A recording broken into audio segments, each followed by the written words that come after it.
Before taking Barrett. office, the Prime Minister helped establish multi-billion-dollar investment funds that were placed in offshore tax havens. Now, he's shielding those investments from public scrutiny with a blind trust that hides but doesn't remove potential conflicts of interest. Now, Canadians are lined up at food banks in record numbers. They can't pay their rent, but they are paying their taxes, and they want to know if the Prime Minister paid taxes on his investments. So can the Prime Minister, who I welcome here today, confirm that none of the investments that he placed in the blind trust were previously held in offshore tax havens? Hear, hear. The Honourable Government House Leader. Oh, come on. You know the Prime Minister has followed all the rules even before they were required. He'll continue complying with all the rules.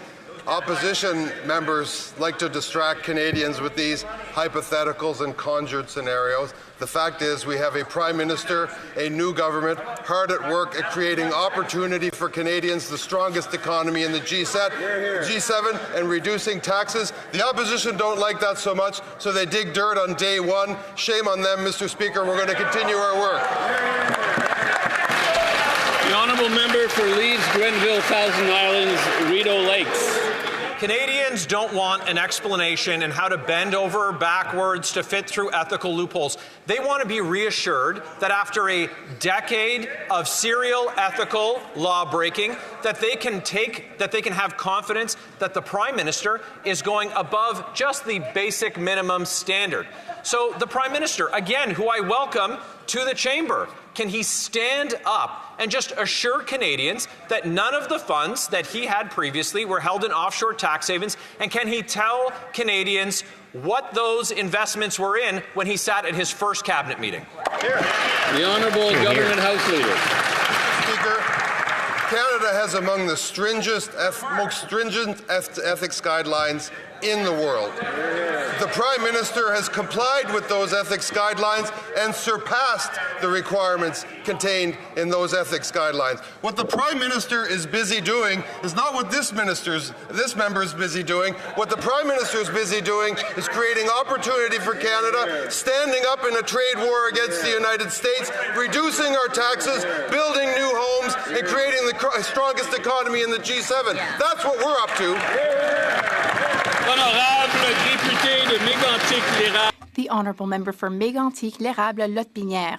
Mr. Speaker, how can we know for sure that the Prime Minister is not just making more opportunities for himself? Why is the Liberal Prime Minister so reluctant to disclose to Canadians the full extent of his personal wealth? Why so many secrets?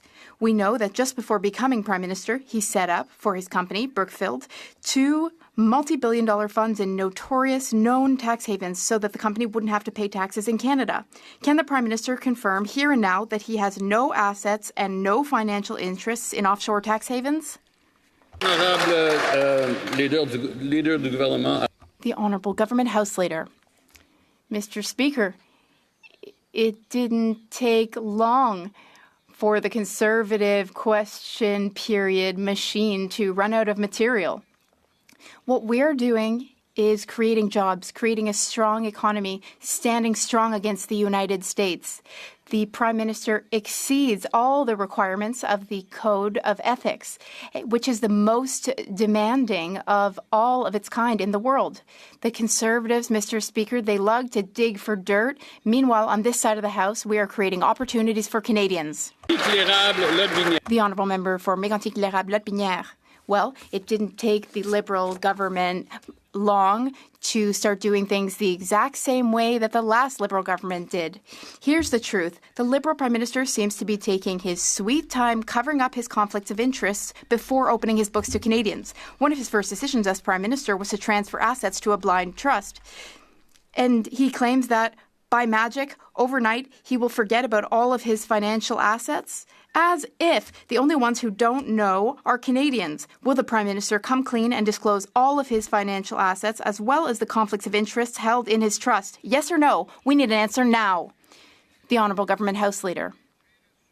Mr. Speaker, Canadians can be assured that this Parliament and our institutions are governed by the most demanding ethics code in the whole world.